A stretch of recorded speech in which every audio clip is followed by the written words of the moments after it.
और अब बात करेंगे भारत के आदित्य L1 मिशन की।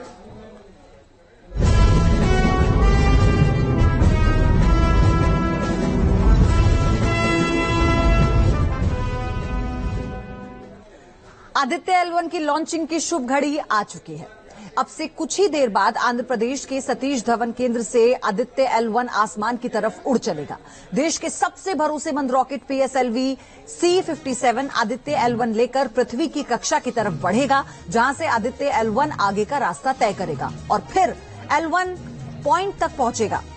L1 एक ऐसा पॉइंट है जहां सूरज और पृथ्वी का गुरुत्वाकर्षण बेअसर होता है। उसी कक्षा में रहते हुए आदित्य L1 सूरज के अनसुलझे रहस्यों की परत खोलेगा। इससे पहले शुक्रवार यानी कल ही लॉन्चिंग की उल्टी गिनती शुरू हो गई थी और अब कुछ ही क्षणों का विलंब आप इसे कहिए और वो घड़ी जल्द ही नजदीक आएगी जब एक और तस्वीर इतिहास के पन्नों में हमेशा हमेशा के लिए कैद हो जाएगी।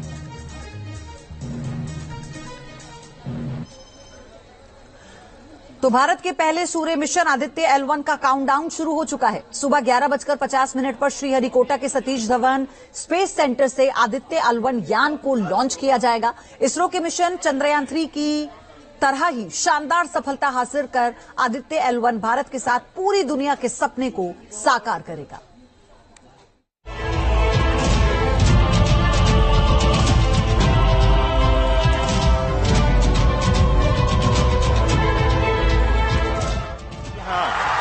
अपनी स्क्रीन पे देख सकते हैं कि हम चंद्रयान 3 से साउथ पोल पर कदम रखने के साथ चंद्रमा के राज जानने में जुटा भारत सूरज के रहस्यों पर से पर्दा उठाने के लिए तैयार है। सूर्य के सीक्रेट्स पता लगाने के लिए इसरो का पहला सूर्य मिशन आदित्य L1 की उल्टी गिनती शुरू हो गई है। चांद छूने के बाद इसरो की अंतरिक्ष में सबसे ऊंची उड़ान है। भारत के सूर्य मिशन आदित्य L1 का काउंटडाउन शुरू शनिवार की सुबह 11:50 पर श्रीहरिकोटा से लॉन्चिंग। सूरज के रहस्यों से पर्दा उठाएगा इसरो का आदित्य L1। इसरो का लक्ष्य है सूर्य मिशन आदित्य L1 भारत की पहली अंतरिक्ष ऑब्जर्वेटरी बनेगा। आदित्य L1 से सूर्य के बारे में ज्यादा से ज्यादा बारीक जानकारी जुटाई जाएगी। सोलर अर्थ सिस्टम में 5 लॉन्चरेस पॉइंट है। लॉन्चरेस पॉइंट L1 वही जगह है जहां आदित्य L1 जा रहा है। इसरो सफल लैंडिंग के बाद आदित्य L1 अंतरिक्षयान को सूरज और पृथ्वी के गुरुत्वाकर्षण प्रणाली के लॉन्चरेंस पॉइंट 1 L1 के चारों ओर हेलो कक्षा में रखेगा। लॉन्चरेंस पॉइंट पर जब दो पिंडों वाली गुरुत्वाकर्षण प्रणाली में एक छोटी वस्तु को रखा जाता है तो वो स्थिर रहती है। सूर्य और पृथ्वी जैसे दो पिंड ऑप्टिम पॉइंट्स पर कम ईंधन के साथ बने रह सकते हैं। आदित्य L1 स्पेसक्राफ्ट को पहले पृथ्वी की लोअर ऑर्बिट में रखा जाएगा, फिर कक्षा को अधिक दीर्घाकार वृत्ताकार बनाकर पृथ्वी के गुरुत्वाकर्षण क्षेत्र से बाहर की तरफ भेजा जाएगा। लॉन्चरेंस पॉइंट 1 तक का सफर पूरा करने में आदित्य L1 को लगभग 4 महीने लगेंगे। पृथ्वी के गुरुत्वाकर्षण से बाहर निकलने के बाद आदित्य L1 का क्रूज स्टेज शुरू होगा।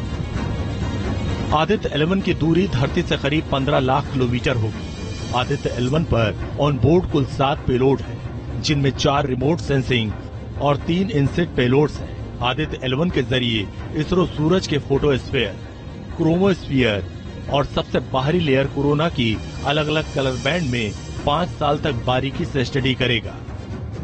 आदित्य L1 में लगे हाईटेक उपकरणों को खासतौर पर क्रोमोस्फीयर और कोरोना सौर वातावरण का निरीक्षण करने के लिए ट्यून किया गया है। मिशन की सबसे खास बात यह है कि इसमें लगे रिमोट सेंसिंग पेलोड्स और इनसुट पेलोड्स जैसे 7 में से 6 उपकरणों को देश में ही विकसित किया गया है। इंडियन इंस्टीट्यूट ऑफ एस्ट्रोफिजिक्स ने आदित्य L1 में लगे स्वदेशी उपकरणों में सबसे ज्यादा विजुअल एमिशन लाइन क्रोनोग्राफ को बनाया। इस उपकरण को बनाने में 9 साल लगे हैं, जिसमें 40 ऑप्टिकल एलिमेंट्स लगाए गए हैं। विजुअल एमिशन लाइन क्रोनोग्राफ के जरिए सूरज के कोरोना इमेजिंग और स्पेक्ट्रोस्कोपी की स्टडी होगी। इसरो के सबसे किफायती सूर्य मिशन की पूरी दुनिया अभी से गुणगान कर रही है। आदित्य L1 मिशन का बजट मिशन चंद्रयान से भी कम है। आदित्य L1 की लागत करीब 400 करोड़ रुपए है। आदित्य L1 सूरज के रहस्यों से जब पर्दा उठाएगा तब भारत की सफलताओं के सामने पूरी दुनिया नतमस्तक नजर आएगी। आदित्य L1 मिशन का मकसद सूर्य के ऊपरी वायुमंडल के गतिकी का अध्ययन करना है। क्रोमोस्फीयर और कोरोना की हीटिंग सौर कोरोना में चुंबकीय क्षेत्र को मापना शामिल है। कोरोना और इसकी हीटिंग तंत्र के साथ सौर विस्फोट घटनाओं का निदान खोजना है। भारत से पहले अमेरिका, जापान, चीन और यूरोप की स्पेस एजेंसियां सूर्य की स्टडी करने में जुटी हैं। अमेरिका के नासा ने साल 2018 में पार्कर सोलर प्रोब लॉन्च किया था, तो चीन ने सूर्य के अध्ययन के लिए कुआफू 1 यानी ASOS सैटेलाइट लॉन्च किया था। हालांकि भारत का आदित्य L1 चीन और अमेरिका समेत सभी मिशन से अलग है। चंद्रयान 3 की शानदार सफलता के बाद भारत के साथ पूरी दुनिया को उस दिन का इंतजार है जब आदित्य L1 सूरज से आंख मिलाकर रहस्यों से पर्दा उठाएगा। Team news nation. तो भारत का मिशन आदित्य L1 अब से 2 घंटे 50 मिनट बाद यानी सुबह 11:50 पर उड़ान भरेगा। आदित्य L1 में क्या है खास और सूर्य से कितनी दूर रहेगा आदित्य L1? हमारे 2 सहयोगी आदित्य मिशन से जुड़ी सभी जानकारी आपको विस्तार से बताएंगे।